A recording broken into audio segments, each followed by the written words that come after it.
Hello friends, welcome to our channel to box office. কথা বলবো রাজকুমার এই মুভির 20 দিনের কালেকশন নিয়ে। কথা বলবো মির্জা এই মুভির 20 দিনের কালেকশন নিয়ে। আপনি জানিয়ে দেই, রাজকুমার এবং মির্জা দুইটি ফিল্ম একই দিনে আপনারা জানেন। রাজকুমার বাংলাদেশে রিলিজ হয়েছিল এবং মির্জা ওয়েস্ট বেঙ্গল রিলিজ হয়েছিল ঈদ উপলক্ষে। দুইটি ফিল্ম বক্স অফিসে ভালো কালেকশন করেছে।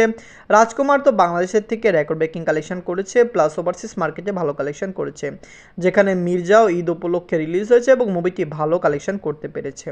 কথা বলবো এই দুইটি মুভির কালেকশন নিয়ে। ভিডিও ভালো লাগে তো লাইক করবেন এবং এখনও যদি টুডে বক্স অফিস চ্যানেলটি সাবস্ক্রাইব না করে থাকেন, সবার আগে সকল মুভির লেটেস্ট সাবজেক্ট এবং বক্স অফিস কালেকশন জানার জন্য আমাদের চ্যানেলটি সাবস্ক্রাইব করে নেবেন। প্রথমত বলবো রাজকুমার নিয়ে। বাঁচলো 10 কোটি টাকা। লিড হলো সুপারস্টার সাকিব খান স্যার। 20 দিন কমপ্লিট করে নিয়েছে। সুপারস্টার সাকিব খান স্যার অভিনীত রাজকুমার ফিল্মটি একটি ব্লকবাস্টার ফিল্ম। বাংলার দর্শকরা এই মুভিকে অনেক বেশি সাপোর্ট করেছে। আপনারা জানেন রাজকুমার এসেছে বক্স অফিস থেকে ব্লকবাস্টার কালেকশন করতে সক্ষম হয়েছে। ফ্যামিলিয়ান্সের সাপোর্ট ভালোবাসা পেলে রাজকুমার বক্স অফিসে কমপক্ষে একটি রেকর্ড ব্রেকিং আয় এনে দেবে। আপনারা জানিয়ে দেই, নিজেদের 20 দিন এমনি বাংলাদেশ থেকে আয় করেছে 20 লক্ষ টাকা, ইউএসএ কানাডা মার্কেট থেকে আয় করেছে 12 লক্ষ টাকা, অস্ট্রেলিয়া মার্কেট থেকে আয় করেছে 6 লক্ষ টাকা, ওয়ার্ল্ড মার্কেট থেকে আয় করেছে 38 লক্ষ টাকা।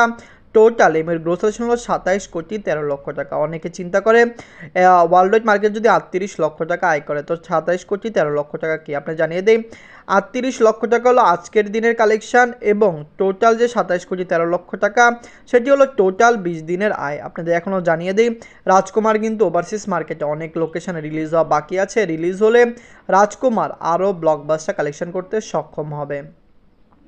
এখন কথা বলবো মির্জা নিয়ে। বাঁচলো 4 কোটি টাকা। লিড হলো অঙ্কুশ হাজরা স্যার। 20 দিন কমপ্লিট করে নিয়েছে। অঙ্কুশ হাজরা স্যার অভিনীত মির্জা ফিল্মটি বক্স অফিসে খুবই পজিটিভ কালেকশন করেছে। আপনারা জানেন মির্জা নয়, মির্জা 2 হতে পারে একটি অল টাইম ব্লকবাস্টার ফিল্ম, কারণ মির্জা 2কে নিয়ে অঙ্কুশ হাজরা স্যার আরও কাজ করছেন এবং মির্জা 2 এসে বক্স অফিসে রেকর্ড ব্রেকিং কালেকশন করতে সক্ষম হতে পারে। আপনি জানিয়ে দেই, মির্জা যখন রিলিজ হয়েছিল ঈদের মৌসুম ছিল। আপনারা জানেন বলিউড কয়েকটি ফিল্ম রিলিজ হয়েছিল, যার কারণে কিন্তু মির্জা ওয়েস্ট বেঙ্গলে প্রথম দিকে সুবিধা করতে পারেনি, কিন্তু ডে বাই ডে বলিউড ফিল্মকে পিছনে ফেলে মির্জা কিন্তু ওয়েস্ট বেঙ্গল থেকে অসাধারণ কালেকশন এনে দিয়েছে। নিজেদের 20 দিনে ওয়েস্ট বেঙ্গল থেকে আয় করেছে 6 লক্ষ রুপি। টোটাল এমএ কালেকশন হলো 3 কোটি 89 লক্ষ রুপি।